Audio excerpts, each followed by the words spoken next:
का शुभ दिन विक्रम संवत 2082 और काल युक्त नाम संवत्सर आषाढ़ शुक्ल पक्ष पूर्णिमा गुरु पूर्णिमा गुरुवार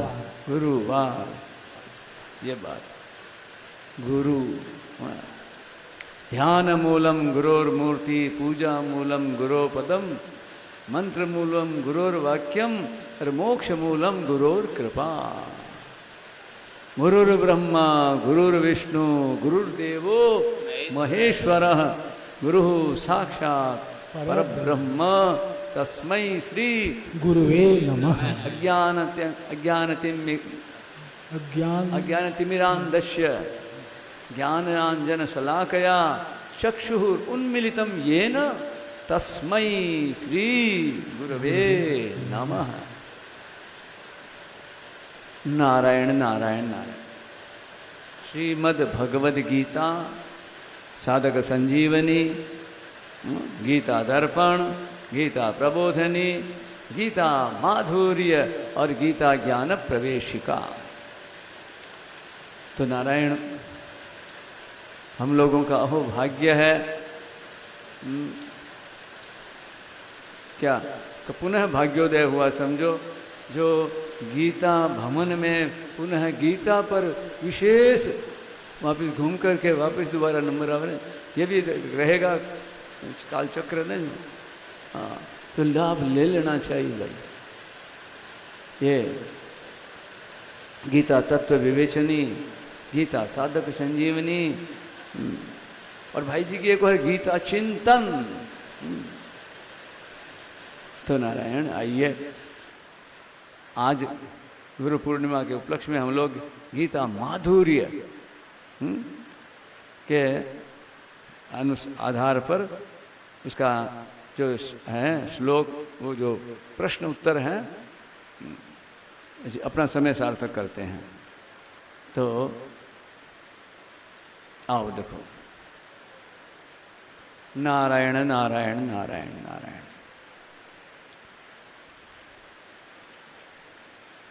गोविंद गोपाल की जय। ओम श्री परमात्मने नमः। श्री गणेशाय नमः। गीता माधुर्य देखो, हमने पता किया अभी पुस्तक दुकान में मिल रही है गीता माधुर्य। हाँ, तो जिनके पास है वो तो बहुत अच्छी बात है। पर्सनल एक एक की होनी चाहिए घर में, हर सदस्य की कम से कम। ये तो हर एक के पास अपनी निजी होनी चाहिए। हाँ? जब तक गीता साधक संजीवनी में और में प्रवेश नहीं है, और फिर बस जो फिर अब आप ये बच्चों की बात है, बाल पोथी की तरह। और फिर 5 पुस्तकें, और फिर बस अब कहने की जरूरत नहीं। सारा जितना गीता प्रेस का साहित्य है, थाली लोटा बिक जावे तो भी सस्ता है। क्या ना, थाली लोटा बिक जावे, सत्संग करो सत्संग करो। तो नारायण भाई, भगवान की कृपा बरस रही। देखो पूर्णिमा, आरंभ करते हैं। देखो, ओम श्री परमात्मने नमः। श्री गणेशाय नमः। गीता माधुर्य। वसुदेव सुतं देवं कंस चाणूर मर्दनम देवकी परमानंदम कृष्णं वंदे जगद्गुरुं। जिज्ञासा पूर्तये टीका लिखिता साधकस्य या। संजीवनी प्रवेशाय माधुर्यम लिख्यते मया। तो नारायण देखो, अब पहले जैसे उसमें अवतरणिका थी, वो ये एक तरह से यहाँ इसमें आरंभ में दिया है उपक्रम के रूप में। तो इसको ध्यान से सुने।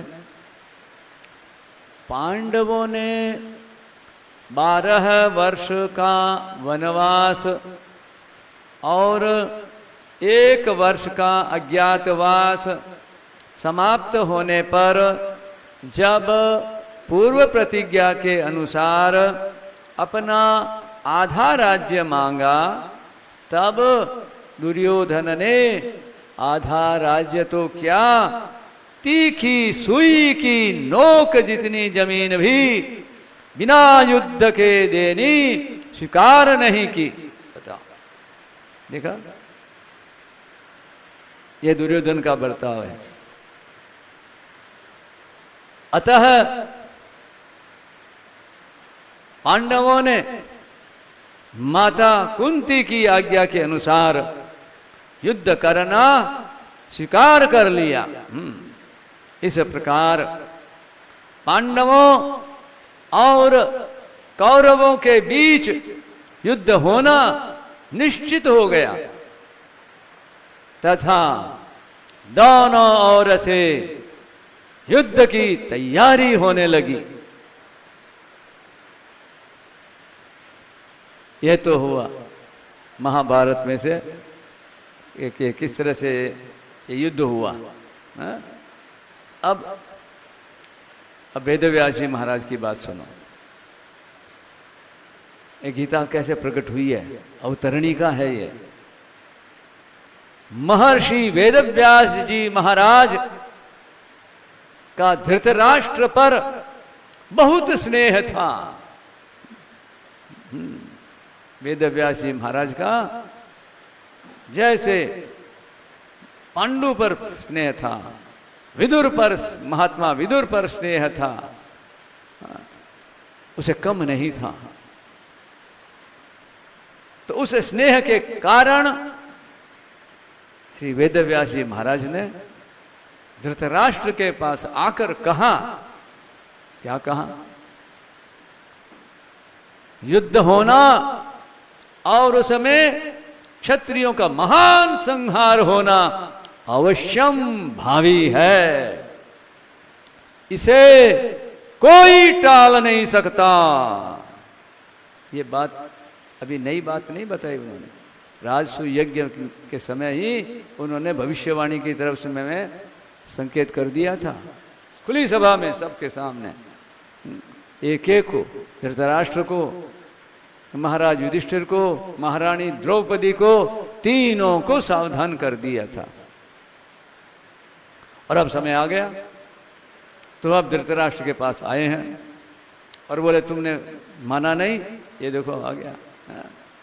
तो अब देखो उनको मालूम है कब गीता होने वाली है, गीता का ज्ञान है। तो बोले कदाचित ये भगवान कृष्ण की वाणी डायरेक्ट सुन ले तो इसकी बुद्धि बदल जाए, क्योंकि गीता का प्रभाव भगवान की वाणी। तो जैसे आज सुना सत्संग में सुना था ना, कैसे महाराज धृतराष्ट्र ने भी सुना और संजय ने भी सुना, संजय ने सुनाया, अर्जुन ने सुना और धृतराष्ट्र ने सुना संजय के द्वारा। तो अब देखो क्या कह रहे हैं आगे। हमारे वेदव्यास जी महाराज कृपा करते हैं, संत महापुरुष यूं कृपा करते हैं। हम लोग अगर नहीं सुनते, हम लोग भी धृतराष्ट्र के भाई हैं बिल्कुल, और नहीं सुनते हैं तो वह ऐसे धृतराष्ट्र की औलाद की तरह हमें। हे नाथ कृपा करो, बचाओ, रक्षा करो। तो यहां कहते हैं वेदव्यास जी महाराज चलाकर प्रस्ताव दे रहे हैं, यदि तुम युद्ध देखना चाहते हो तो मैं तुम्हें दिव्य दृष्टि दे सकता हूं, जिससे तुम यहीं बैठे बैठे, कहीं जाने की जरूरत नहीं, बोलो घर बैठे गंगा जो युद्ध की को अच्छी तरह से देख सकते हो। इन आंखों से नहीं, ज्ञान चक्षु, भाव चक्षु, दिव्य चक्षु, कुछ बाकी नहीं रहेगा, एकदम ठेठ से ठेठ भगवान को पहचान सकते हो। जैसे संजय के इसी कारण तो हुआ, दिव्य चक्षु प्राप्त हुए, महाराज संजय महान हो गया। तो नारायण यहाँ कहते हैं, इस पर धृतराष्ट्र ने क्या जवाब दिया? बस मैं जन्म भर अंधा रहा, अब अपने कुल के संहार को मैं देखना नहीं चाहता, परंतु हाँ बस ये युद्ध कैसे हो रहा है यह समाचार जरूर सुनना चाहता हूँ। बस व्यास जी ने कहा, मैं संजय को दिव्य दृष्टि देता हूँ, जिससे यह संपूर्ण युद्ध को, संपूर्ण घटनाओं को, सैनिकों के मन में आई हुई बातों को भी जान लेगा, ईच एंड एवरीबडी, कोई उसे छिपा नहीं रहेगा। बताओ, उसके उस प्रभाव से आज भी देखो, हाँ ऐसे ऐसे हैं हम लोगों में जिनको पता लगता है इसके मन में क्या है, कौन क्या है, इसके साथ क्या होने वाला है। एक बहन ने मेरे को फोन किया, महाराज मेरे को ऐसे पता लगता है, मेरे को बताना चाहिए ना। ना, शास्त्र कहता नहीं तो जो तुम्हारी है ना वो चली जाएगी शक्ति। चुप रहो, बिना पूछे, बिना अन्याय, एक तो न कशिचित ब्रूयाद, किसी से मत बोलो, पूछने पर बोलो। और अन्याय पूर्वक पूछता है तो नहीं, जड़वद लोक में आचरे, जड़ गेला गुंगा हो जाएगा। मेरे नारायण तो यहाँ कहते हैं कि संजय को मैं दिव्य दृष्टि देता हूँ, या इस तरह से तुमको संपूर्ण घटनाओं को, अरे सैनिकों के, एक साधारण से साधारण सैनिक और बड़े से बड़े सबके पितामह के भीष्म में मन में क्या, मैदान में जो खड़े हैं, दिव्य चक्षु से जहाँ चाहे सारे लोक में किसी के व्यक्ति के मन में क्या है वो दिव्य चक्षु भगवान के बराबर। बताओ, तो नारायण ये मानो सबके मन में आई हुई बातों को भी जान लेगा, सुन लेगा, देख लेगा, और सब बातें तुम्हें ज्यों की त्यों सुना भी देगा। बस ऐसा कहकर व्यास जी ने संजय को दिव्य दृष्टि प्रदान कर दी। उधर बस अब समय तो अपना आता है, निश्चित समय के अनुसार कुरुक्षेत्र में दोनों सेनाएं युद्ध के लिए तैयार थी। वो एकादशी का दिन, मोक्षदा एकादशी, कैसा तो मुहूर्त, स्थान भी कैसा चुना, धर्मभूमि कुरुक्षेत्र तीर्थ स्थान, जहाँ इनके पूर्वज कुरु महाराज ने वहाँ तपस्या की, साधना की, आराधना की। और वहाँ पर, और वो मिक्स ये महीना हमने सुना है, ये मार्गशीर्ष महीना ना, सब महीनों में ये मौसम बहुत बढ़िया होती है, बसंत ऋतु बाद में आगे आती है। तो मासानाम मार्गशीर्षो हम, और हमने तो एक बात सुनी कि जैसे चैत्र में नया वर्ष शुरू होता है, कोई समय में उस समय से मास आरंभ होता था, नया वर्ष। अस्तु, तो नारायण कहते हैं कि उधर बस दोनों सेनाएं युद्ध के लिए बस तैयार हो गई। अब जो गीता मिली है 10 दिन के बाद धृतराष्ट्र को सुनने को, तो अब यहां से आरंभ होता है प्रश्नोत्तर। तो देखो अब 2 जने हैं ना प्रश्न, ये जो गीता माधुर्य जो है ना, बिल्कुल नए लोगों के लिए, नए सभी बाल पोथी बने जो हैं, ये बाल गीता। तो ये कैसे धृतराष्ट्र ने ये बात क्यों पूछी, गीता क्यों शुरू हुई अवतरणी का इस नाम से। तो अब देखो हम प्रश्न करते हैं, एक प्रश्न करेगा, एक उत्तर देगा।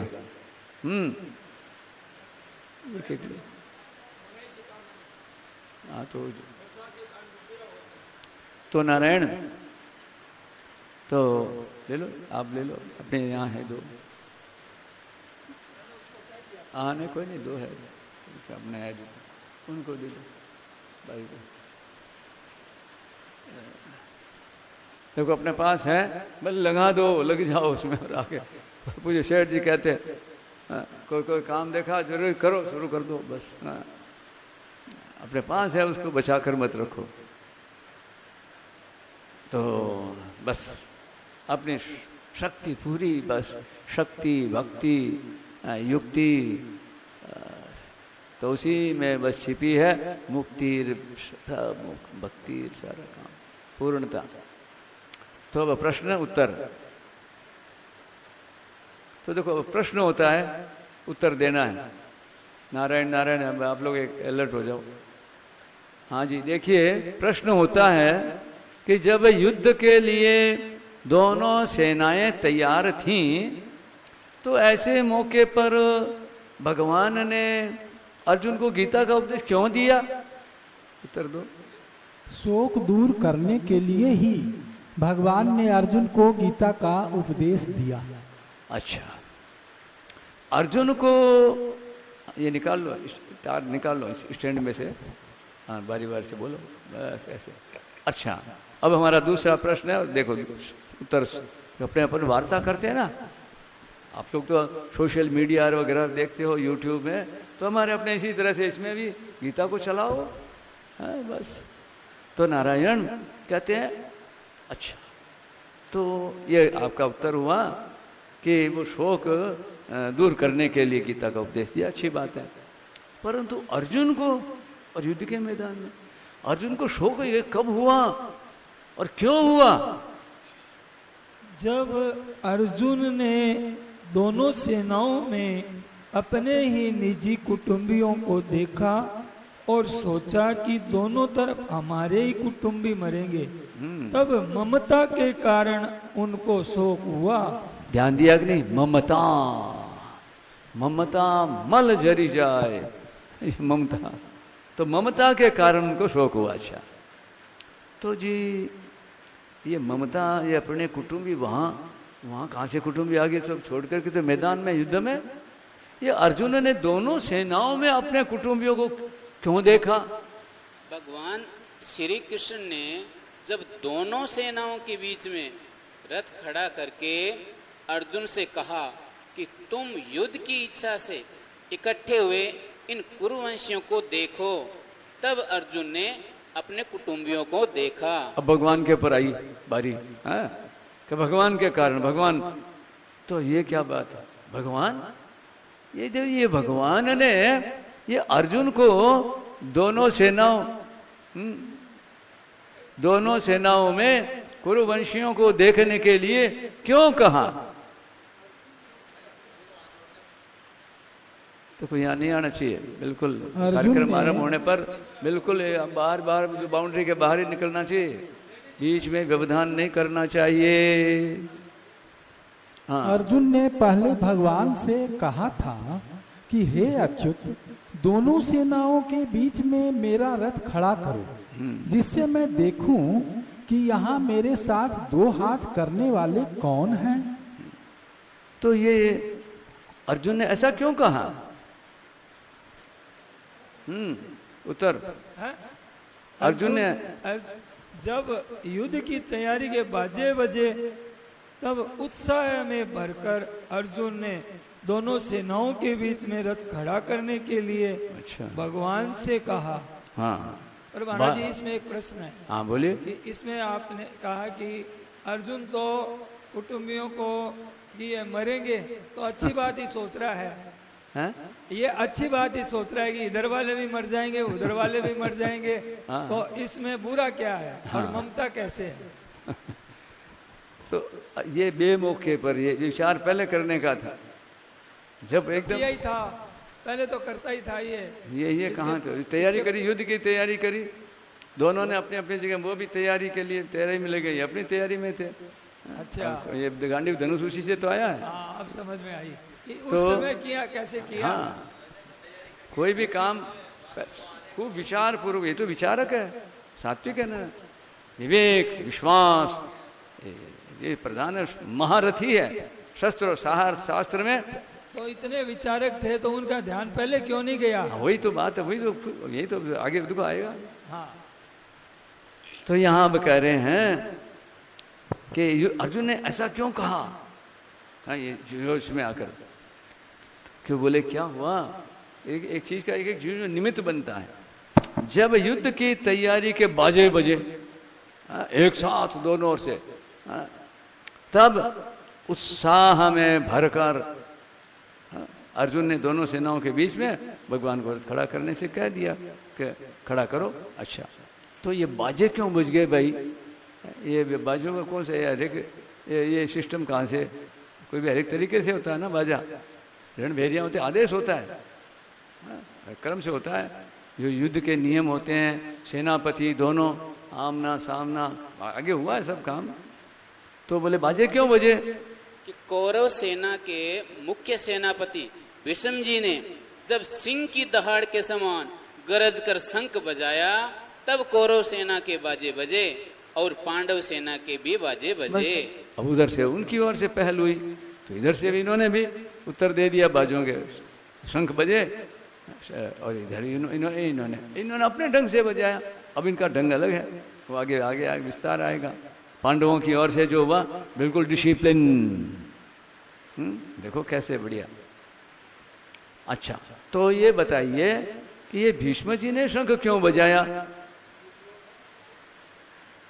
क्या कर रहे हो? दुर्योधन को हर्षित करने के लिए भीष्म जी ने शंख बजाया। तो ये बात है, दुर्योधन को हर्षित करने के लिए।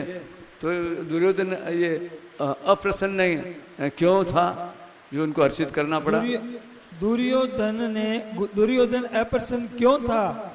दुर्योधन ने गुरु द्रोणाचार्य के पास जाकर कहा कि आपके प्रतिपक्ष में, सामने विरोध में पांडवों की सेना खड़ी है, इसको देखिए। अर्थात जिन पांडवों पर आप प्रेम स्नेह रखते हैं वे ही आपके विरोध में खड़े हैं। पांडव सेना की व्यूह रचना भी धृष्टद्युम्न के द्वारा की गई है, जो आपको मारने के लिए ही उत्पन्न हुआ है। इस प्रकार दुर्योधन की चालाकी से, राजनीति से भरी हुई तीखी बातों को सुनकर द्रोणाचार्य चुप रहे, कुछ बोले नहीं। इससे दुर्योधन अप्रसन्न हो गया। ये बात। अच्छा, तो द्रोणाचार्य चुप क्यों रहे? दुर्योधन ने द्रोणाचार्य को उकसाने के लिए चालाकी से राजनीति की जो बातें कही, वे बातें द्रोणाचार्य को बुरी लगी। उन्होंने ये सोचा कि अगर मैं इन बातों का खंडन करूं तो युद्ध के मौके पर आपस में खटपट हो जाएगी, जो उचित नहीं है। मैं इन बातों का अनुमोदन भी नहीं कर सकता, क्योंकि यह चालाकी से बातचीत कर रहा है, सरलता से बातचीत नहीं कर रहा है। इसलिए द्रोणाचार्य चुप रहे। देखा ना, ये बड़े लोग होते हैं ना, ये पहचान है। और बोली से पता लग जाता। बोलियार लाधा आई पार की, मिनखी पाई पार की, बोलियार लाधा। तो द्रोणाचार्य चुप रहे। अच्छा, दुर्योधन ने ऐसी बातें कब कही और क्यों कही? दुर्योधन ने व्यूहाकार खड़ी हुई पांडव सेना को देखकर गुरु द्रोणाचार्य को उकसाने के लिए ऐसी बातें कही। इसका वर्णन संजय ने धृतराष्ट्र के प्रति किया है। स्पष्ट है। तो संजय ने ये वर्णन धृतराष्ट्र के प्रति ये क्यों कहा किया? जब धृतराष्ट्र ने युद्ध की कथा को आरंभ से विस्तार पूर्वक सुनना चाहा, तब संजय ने ये सब बातें धृतराष्ट्र को कही। अच्छा, तो धृतराष्ट्र ने संजय से क्यों सुनना चाहा?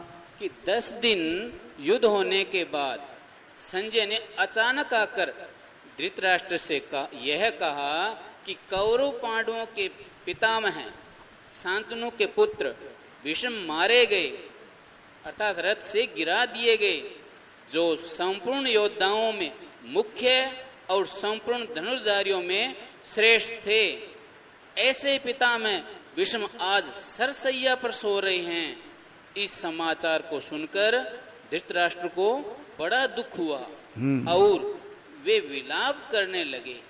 फिर उन्होंने संजय से युद्ध का सारा वृत्तांत सुनाने के लिए कहा और पूछा।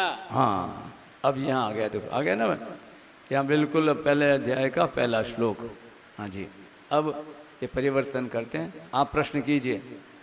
हे संजय, धर्म भूमि कुरुक्षेत्र में युद्ध की इच्छा से इकट्ठे हुए मेरे और पांडु के पुत्रों ने क्या किया? ये धृतराष्ट्र का प्रश्न है, गीता के पहले अध्याय का पहला श्लोक है और ये पहला प्रश्न, उसी में पूरी गीता। संजय अब क्या बोले, अब संजय के शब्दों में सुनिए। उस समय व्यूह रचना से खड़ी हुई पांडवों की सेना को देखकर राजा दुर्योधन द्रोणाचार्य के पास गया और उनसे कहा, मानो व्यूह रचना को देखते हुए उसके ऊपर असर पड़ा। अरे 7 अक्षौणी सेना देखी, अपनी इतनी सेना का यूं अंदर गर्व गुमान था। मैंने एक तो नारायणी अक्षौणी सेना ले ली, एक इनके मामा की भी ले ली, इन लोगों की मामा इनकी तरफ आ रहे थे, मद्रिक क्या नाम था, साल नरेश आए थे ना, तो वो एक दो अक्षौणी सेना, नहीं तो शाल्व नरेश क्या थे वो, शाल्व, हाँ शल्य,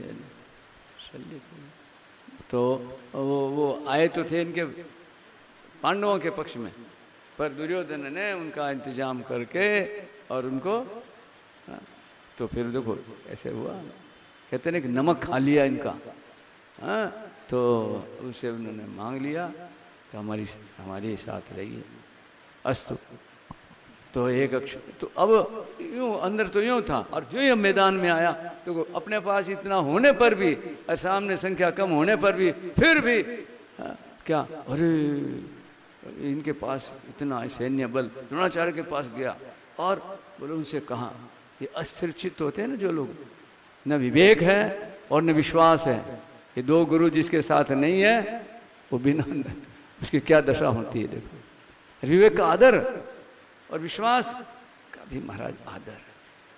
विश्वास क्या होता है, विश्वास में अंधविश्वास, करिष्ये वचनम तव, तो नारायणी कहना मानना, हाँ में हाँ, वो बोलने से पहले हाँ, पहले क्या बोलेंगे क्या नहीं बोलेंगे, हाँ, तो क्योंकि वो जो कह रहे हैं उसके अंदर ही है वो छिपी हुई कार्य सिद्धि, सारा इंतजाम है, जिसको पता लग जाता है ना वो महाराज निहाल हो गया, सब उसका काम हो गया, जीवन सफल हो गया। भले वो भगवान के दर्शन हो चाहे नहीं हो, जीवन मुक्ति प्रेम, ये लोगों में उसके ये बिल्ले बिल्ले जो दिखावटी है ना, लोगों को दिखे कुछ नहीं भले, परंतु कहना मानता है बस। और ये जो जिनमें जो कुछ भी हुआ ना, पूर्ण हुए संत, उनमें एक ही विशेषता देखोगे आप, हाँ में लाने वाले विश्वासी, कभी अविश्वास नहीं करते, छोटे के प्रति बड़े के प्रति। अगर ऐसे मिलते हैं जो कोई सदा के हमारे पुराने हम रोज ही नहीं मिलते हों, संकोच नहीं होता उनसे मिलने में। अस्तु, तो यहाँ अब दुर्योधन ने क्या कहा, द्रोणाचार्य के पास गया और बोले, महाराज बड़ा उनको उत्साहित करता है, हे आचार्य आप अपने बुद्धिमान शिष्य, ओ देखो बड़ा चढ़ा करके बोलता है, अब धृष्टद्युम्न के लिए क्या ऊपर विशेषण लगा रहा, आपका बुद्धिमान शिष्य और वो आपका मित्र द्रुपद का पुत्र धृष्टद्युम्न, ऐसे ये टोंट में आदमी बोले ना, जो व्यंग्य में कहा, धृष्टद्युम्न के द्वारा देखो व्यूह रचना से खड़ी की हुई पांडवों की इस बड़ी भारी सेना को देखिए। अगर उनको दिखाना था तो पितामह भीष्म को दिखाता, सेनापति तो थे ना इस पांडवों के, कौरवों के, द्रोणाचार्य जो तो एक महारथी है, उनको दिखाया। अरे यह दिखाता तो अपने यार को दिखाता, कर्ण को, कर्ण तो आया ही नहीं था, मैं चलो कर्ण नहीं था तो महाराज यहाँ कहते हैं अपना भाई था, करे अपने विचार करो भाई, देखो ये कौन कौन यहाँ है क्या है, द्रोणाचार्य के पास। तो अब आगे क्या कहते हैं, प्रश्न देखो, प्रश्न करो। पांडवों की सेना में मैं किन किन को देखूं? दुर्योधन। हाँ, अब वो तो अब आके के महाराज देखो, तो अब किसको देखें किसको नहीं देखें, उनको तो अब स्पेशल क्या चुने हुए लोगों का नाम ले रहे हैं, खास खास खास खास कौन है, हैं? तो पहले नाम जो किन किन को देखना है, तो किन को देखना है? दो डेंजरफुल दुर्योधन के कौन खटकते हैं, दो आंखों के दो, अर्जुन और भीम। अत्र सूरा, बोलो भीम पहले नाम लेता है। अत्र सूरा महेशवासा भीम। और जो कंस को कृष्ण यूं जो उसकी नींद उड़ी भी है, भीम जब तक है तब तक। तो इसके खटकते हैं पांचों भाई। मेरे नारायण, इसे सबक लेना चाहिए, हम सबको सीखना चाहिए। हमारा किसी से भी बैर, अगर मच्छर से भी बैर है तो महाराज हो गई, आपकी तो भगवत प्राप्ति नहीं होगी। विचित्र बात है। हाँ, तो तभी तो एक गुणादान, तो वो लेने वाले तो वो भी ले रहे हो, तो ये भी मिलेगा ही ना, हिसाब से वो उसी हिसाब से मिलेगा। जब बेहिसाब चाहते हो इधर, तो बेहिसाब इधर भी आ जाओ। पर इसका और ये तो होकर के भी क्या, इतने से काम नहीं चलेगा। इसलिए कहा है हमारे, क्या कहा, धर्म क्या है, ये सब धर्म की और बातें अलग है। एक किनारे अहिंसा परमो धर्म। हिंसा अहिंसा क्या है कौन जाने, दूसरा महाराज गीता के शरण महापुरुष भगवान जानते हैं। साधक संजीवनी पढ़ो, 81 तरह की हिंसा होती है। कितनी तरह की होती है? 81। बोलो, है मालूम किसी को? अस्तु। तो सनातन धर्म में अहिंसा की क्या हिंसा और क्या अहिंसा, ये तो अर्जुन को ये तो हो रहा, इसी से मारे जाएंगे, बड़ी भारी हिंसा और बड़ा पाप लगेगा। भगवान कहता कैसी बात कर रहा है तू, हाँ? तो जब मोह छा जाता है ना, तो पढ़ा हुआ ज्ञान कुछ काम नहीं आता। शास्त्र पढ़े हुए हैं अर्जुन, शस्त्र और शास्त्र दोनों में पूरे पारंगत हैं, उनके शिष्य हैं द्रोणाचार्य के। तो आइए किन किन को देखो, तो अब उत्तर सुनिए। पांडवों की इस सेना में बड़े बड़े शूरवीर हैं। कौन कह रहा है? दुर्योधन कह रहा है। जिनके बहुत बड़े बड़े धनुष हैं तथा बल में भीम के समान, बल में तो भीम के समान है, और युद्ध कला में अर्जुन के समान है। कौन? एक एक में उसको दुलेवड़ा दिख रहा है। जो आदमी होता है ना, सोचो कैसा दिख रहा है, चश्मा पहना हुआ ना, कि एक एक में भीम और अर्जुन दोनों। बल में तो ये भीम के समान है, और युद्ध कला में अर्जुन के समान है। क्या सच्ची बात है क्या ये? हा? सब अर्जुन और भीम के समान है माँ? तो ये होता है। तो नारायण आगे अब देखो क्या बोल रहे हैं। ये कोई श्रद्धा की दृष्टि से थोड़ी बोल रहा है, मन में कुछ, वाणी में कुछ, और क्रिया में कुछ। ये दुरात्मा के लक्षण है, दुर्जन की पहचान है। जो बोल बोल कर बदलता है ना, समझो हे भगवान बचाओ इसके साथ। एक मानस टाली और सुमानस में बैठा दियो। हमारी रीत है सुबह उठते ही भगवान से प्रार्थना करनी। इसलिए भगवान का दर्शन करने पर अपने आप ही हरि दूजा आपत्ति नहीं होती। प्रातः स्मरामि, सुबह सुबह। हमारे विभीषण जी जगह तो क्या लिया? कौन आया? आपके बाप का वो रावण याद आया? राम राम। हनुमान जी तो यूं घूम रहे हैं, तो माता सीता का पता लगाना। तो अब देखो यूं साधक खोजता है इसको, तो जो खोजी होता है उसको मिल जाती है चीज। बस सच्चे को सच्ची चीज मिलती है। तो अब देखो नारायण क्या हुआ, आगे बता रहा। पहले पहल कौन दिखाई दिया? सात्यकी कौन है? भगवान कृष्ण। भगवान कृष्ण का पार्षद समझे?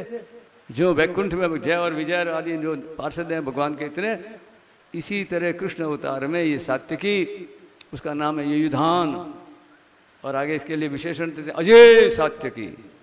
जैसे भगवान अजय अजित हैं ऐसे उनका पार्षद भी उन्हीं का तो है, वही तो है, वो एक ट्रू कॉपी की तरह। जैसे उद्धव कौन है? भगवान ने कहा उद्धव और मैं फर्क नहीं, मैं और वो जो वहाँ आए पहुँचे ना उद्धव जी वहाँ, तो गोपियाँ देखते वही रथ है, भगवान कृष्ण वाला रथ है, और वेशभूषा सारा सब कुछ तो नारायण बस। तो न, अब क्या कहते हैं सुनो, किन किन को? तो सात्यकी, राजा दुर्योधन, विराट और महारथी द्रुपद भी हैं, दृष्टकेतु, चकितान और पराक्रमी काशीराज भी हैं, पुरोहित कुंती भोज,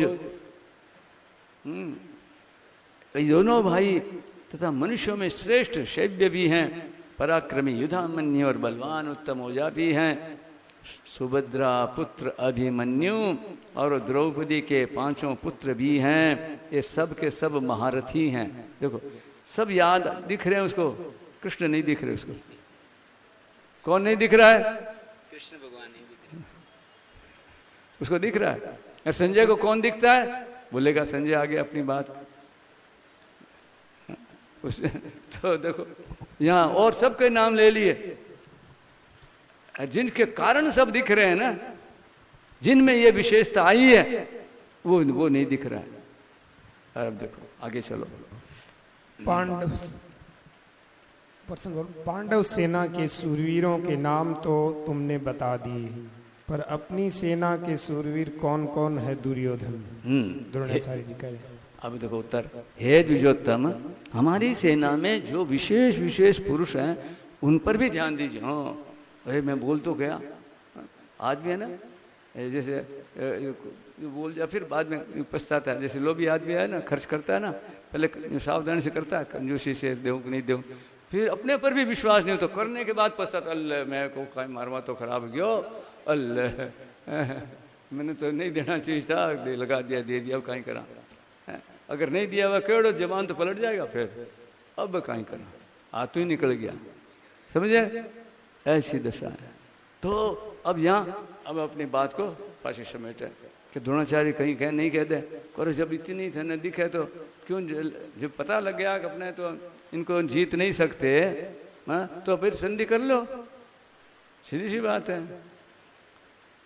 तो अब कह रहे हैं कि नहीं, अब अपनी बात बता रहे हैं, पांडवों की, पांडव सेना के सूरवीरों के तो नाम जब बता दिए, तो अब इनके अपनी सेना में कौन कौन सूरवीर हैं, तो अपनी अब नाम ले रहे हैं। हाँ, हे द्विजोत्तम, हमारी सेना में जो विशेष विशेष हैं उन पर ध्यान दीजिए। कौन है?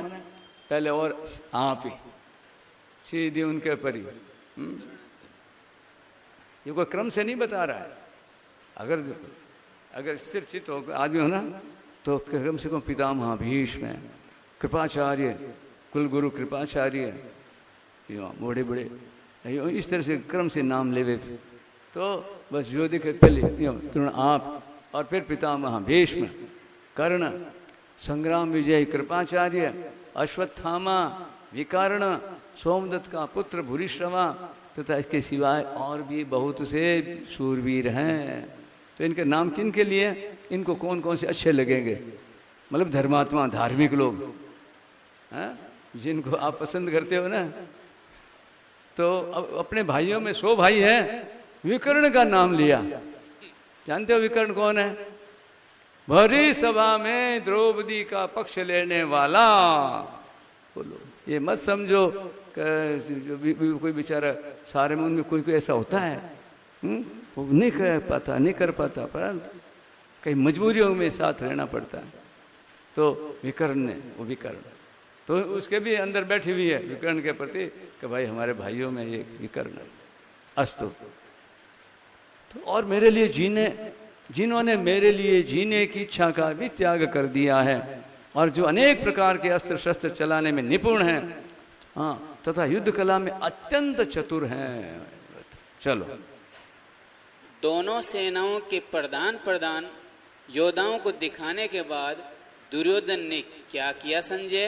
दुर्योधन ने अपने मन में विचार किया। ये देखो, ये दिव्य चक्षु का प्रभाव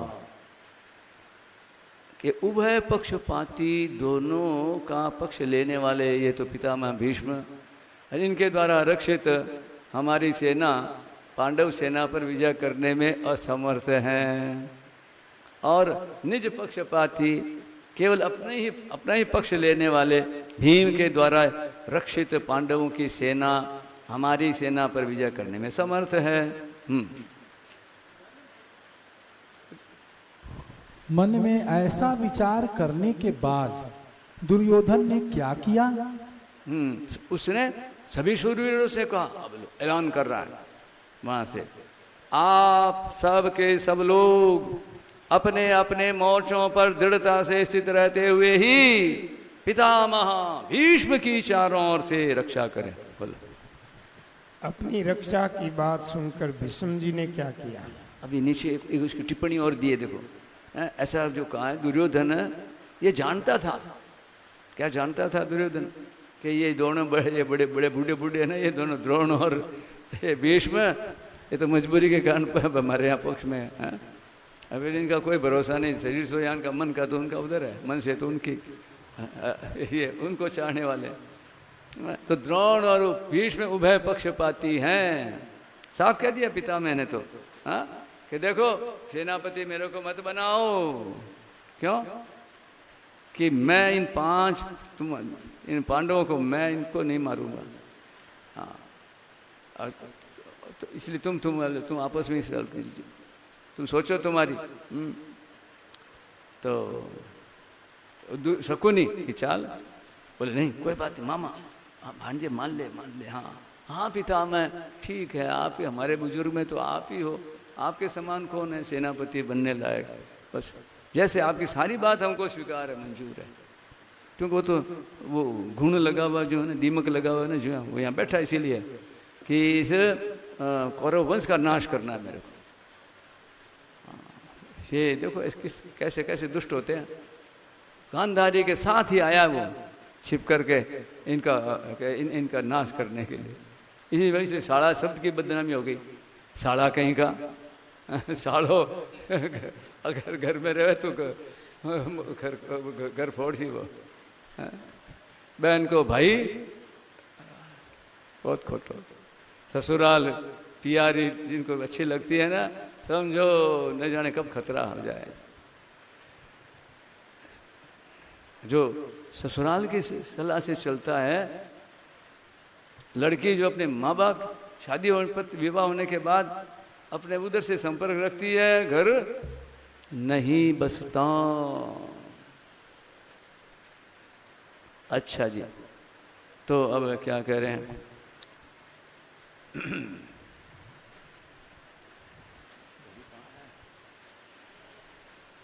घड़ी तो रख दिया करो रे। अच्छा जी, टिप्पणी से आगे तो यहाँ बोले टिप्पणी। हाँ वो तो अब द्रोण और ये दोनों बीच में पक्षपाती है, तो उनको राजी करके अपने पक्ष में लाने के लिए दुर्योधन पहले द्रोणाचार्य से गया, पर अपनी उसकी चली नहीं है। तो अब ऐसे ही यहाँ भीष्म जी को राजी करने के लिए सभी वीरों से भीष्म जी की रक्षा करने के लिए कह रहा है बस। और इसका मतलब नहीं है कोई दांव खेल रहा है, दांव खेलता है ना जुआरी है, तो अपने पक्ष में आ जाए पासा तो ठीक है। तो पिता द्रोणाचार्य के पास चली नहीं आपका जो जिस ढंग से उसने सोचा था पितामह भीष्म, तो उसने ऐसे कहा। तो अब उसके बाद क्या हुआ?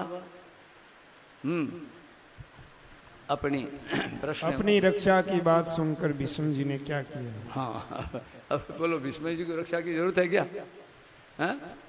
वो तो सारी सेना के ये केवल नेता ही नहीं है, केवल नाम मात्र के सेनाध्यक्ष, पूरे एकदम पावर अकेले काशीराज के यहाँ इतने वहाँ योद्धा, और वो स्वयंवर हो रहा था तीनों कन्याओं का, बोलो सब के सब उसके आगे के सरेंडर हो गए। तो यहाँ दोनों पक्ष की सेना उनके आगे नतमस्तक होती है। उनको कहते हैं इसकी रक्षा करने के तुम लोग इनकी रक्षा करो, इनकी रक्षा करनी है, युद्ध करना है, हाँ? हर समय ध्यान रखना, इनका ही ध्यान रखना, इनको ध्यान रखोगे फिर युद्ध कैसे करोगे, हाँ? अब तुम इधर इधर इधर ध्यान रखना, इधर यहाँ कोई नहीं आता, इधर इधर ध्यान रखेगा तो इधर क्या होगा, हाँ? ये कोई ढंग है? केवल दिखावटी जो बात हो नहीं सकती, केवल जो कागज बता दें, जो नेता लोग करते हैं ना, जो भाषण गिरी दे देते हैं और फिर बड़े बड़े आदमी उनकी बाकी में आ जाते हैं शब्दों में। तो नारायण ऐसे बोला, पितामह भीष्म, अब उसने इसे कहा तो उन्होंने क्या किया, बस पितामह भीष्म ने दुर्योधन को प्रसन्न करते हुए सिंह के समान गरज कर बड़े जोर से शंख बजाया। चलिए आगे। भीष्म जी के द्वारा शंख बजाने के बाद क्या हुआ संजय? हाँ देखो, अभी भीष्म जी के शंख बजाया ना, भक्त कहीं पर भी कुछ करता है तो उसके भोक्ता कौन होते हैं? अहम ही सर्व यज्ञानाम भोक्ता च प्रभुरेव च, भगवान। तो पर अब उन्होंने वापस दुर्योधन को प्रसन्न करने के लिए शंख बजाया वहां। तो यहाँ संजय ने ये नहीं कहा, दुर्योधन प्रसन्न होकर के उसने भी शंख बजाया और अपनी सेना में रणभेरियां बजाने के लिए आदेश दिया कि सब अपने अपने शंख बजाओ, हैं? और खुश उत्साह के साथ में युद्ध आरंभ की घोषणा। कुछ नहीं, अब संजय उसका नाम ही नहीं लेता। क्या हुआ आगे? भीष्म जी के द्वारा शंख बजाने के बाद क्या हुआ संजय? अरे भीष्म जी ने तो दुर्योधन को प्रसन्न करने के लिए शंख बजाया था, उसका ध्यान वहां से डाइवर्ट कर दे, वहां थोड़ा सा हट जाए, चले जाए। पर कौरव सेना ने बस इसको युद्ध आरंभ की घोषणा ही समझ लिया। क्या तो पितामह भीष्म बोल रहे हैं, बस उन्होंने शंख बजा दिया, इसका मतलब बस अब युद्ध आरंभ है। तो अतः भीष्म जी के शंख बजाते ही क्या हुआ, कौरव सेना के शंख भेरी ढोल मृदंग आदि बाजे एक साथ बज उठे और उनका शब्द बड़ा भयंकर हुआ। जबकि बाद में गीता पूरी हो गई है और युधिष्ठिर जी महाराज कौरव सेना में गए हैं, प्रणाम किया है, लौट कर आए हैं, घोषणा की है उस दोनों सेनाओं के बीच में कि भाई दल बदल किसी को करना हो, कोई इधर से हमारे पक्ष में कोई आना चाहे स्वागत है और इधर से कोई इधर जाना चाहिए चाहे बिल्कुल प्रेम से खुशी से। इनका भाई एक किनका, दुर्योधन के इस पार्टी में से एक आया युयुत्सु, वो धृतराष्ट्र की एक और दूसरी गांधारी के अलावा एक दूसरी रानी थी, तो उसका पुत्र था युयुत्सु। तो सब मारे गए 100 के 100 और वो बचा। तो युधिष्ठिर जी का तू अब तेरे इधर के इनका अब तू हक, इनको लोगों का पास जो कुछ ऐश्वर्य था ना सारे ऐसे बहुमूल्य शरीर पर धारण किए हुए उनके सारे जो संपत्ति अस्तु। तो अब कह रहे हैं कि बज उठे, भयंकर शब्द हुआ। बस अब यहाँ ये बस अब संजय ने मेरे पुत्रों ने क्या किया ये थोड़ा सा नमूना बताकर छोड़ दिया। अब पांडु के पुत्रों ने क्या किया देखो, सुनो। कौरव सेना के बाजे बजने के बाद क्या हुआ संजय?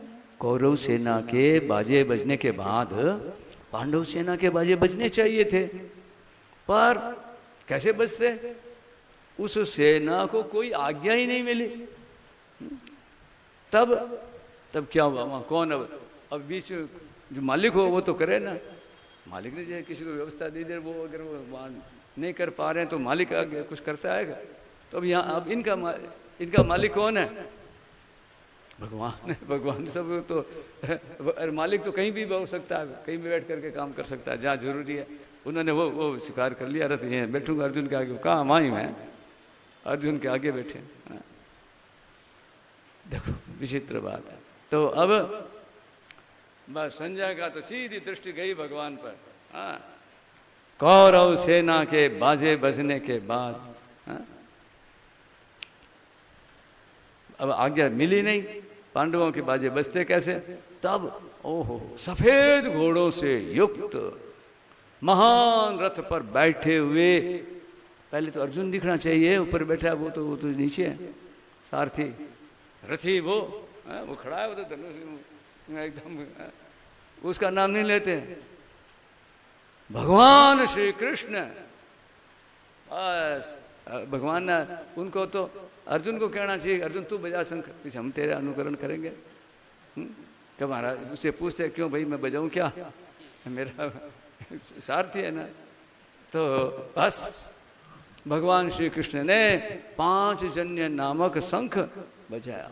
सांदीपनी आश्रम में गुरु जी ने शंख दिया था, वो गुरु जी के पुत्र लेके आए थे ना, पंचजन्य नामक राक्षस को मारा था, उसका वो ऊपर का कवच है और कीमती होता है महाराज, ये शंख ऐसे नहीं होते। तो वो लेके आए थे, उन्होंने कहा कृष्ण बस अब आगे का भविष्य, हाँ बस फूंको, उसी समय उन्होंने वहाँ बजा दिया। बस वो एकदम युग परिवर्तन हुआ ना जो हुआ। अब बजाया भगवान कृष्ण ने, और अर्जुन ने भगवान की कृपा से जो मिला उनको, धनंजय की उपाधि मिली। देवदत्त नामक दिव्य शंख को जोर से शंख बजाया, देवदत्तम धनंजय, ऐसा। हाँ, उसके बाद भीम ने पौंड नामक, युधिष्ठिर ने अनंत विजय नामक, नकुल ने घोष नामक और सहदेव ने मणिपुष्प नामक अलग अलग शंख बजाए।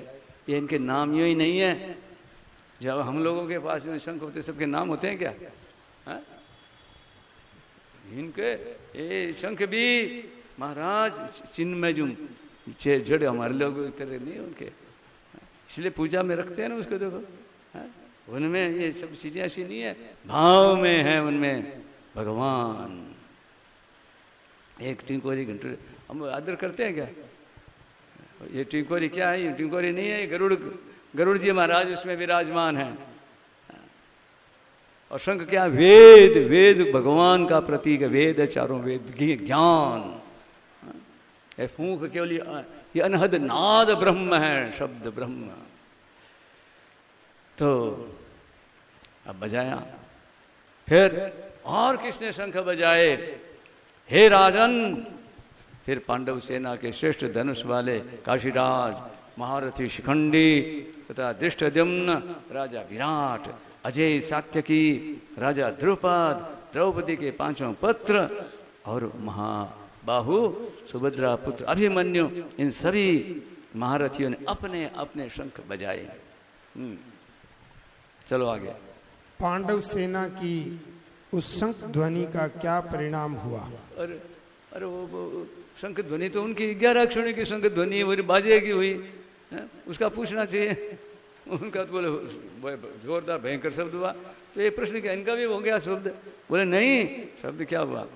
अरे शब्द उसका ये पांडव सेना के शंखों की उस भयंकर ध्वनि ने आकाश और पाताल को गुंजाते हुए अन्याय पूर्वक राज्य हड़पने वाले कौरवों के हृदय विदीर्ण कर दिए। एक एक के जो छोटे से लेकर जो उस सेना में है, उस विपक्ष में। अच्छा, शंख बजाने के बाद पांडवों ने क्या किया संजय? हे महीपते, शंखों के बजने के बाद युद्ध आरंभ होने के समय आपके संबंधियों को देखकर, कौरवों को देखकर कपिध्वज अर्जुन ने अपना गांडीव धनुष उठा लिया और अंतर्यामी भगवान श्री कृष्ण से बोले। क्या बोले? वो अर्जुन बोल रहे हैं, तो ये बात कौन कह रहा है? संजय धृतराष्ट्र को अपनी ओर से ढंग से बता रहा है। तो क्या कहा भगवान ने? अर्जुन ने क्या कहा भगवान से? हे अच्युत, अच्युतम केशवम राम नारायणम कृष्ण दामोदरम वासुदेवम भजे। अर्जुन के तो अंदर से भजन अपने आप, अच्युतम, अच्युत नाम आ रहा है। अर्जुन तो च्युत है, पर अच्युत को पकड़ा तो अच्युत क्या उसको वो संभालता है। लोहे में क्या ताकत है क्या किसी को अपने पकड़ ले या किसी के पकड़ जाए, चुंबक के बस, तो उससे आ गया, वो भी अच्युत हो गया। तो भगवान के साथ है तो भगवान ने संभाल लिया, बाल बांका नहीं हुआ, युद्ध 100 के 100 कोई नहीं बचे, और इनमें एक के भी कुछ जा को राखे साइया, मार न सके कोई। अरे मार न सके तो बात है क्या, बाल न बांका कर सके, नदी नड़े नहीं जा सकता उसको। चलो अस्तु, तो नारायण अपने अभी यहीं विराम देना अच्छा है, अब भगवान नाम है, और बाकी का बस फिर ये यहाँ आगे जो अब आप लोग करोगे, नारायण नारायण नारायण, आप लोग आगे बढ़ा पूरा।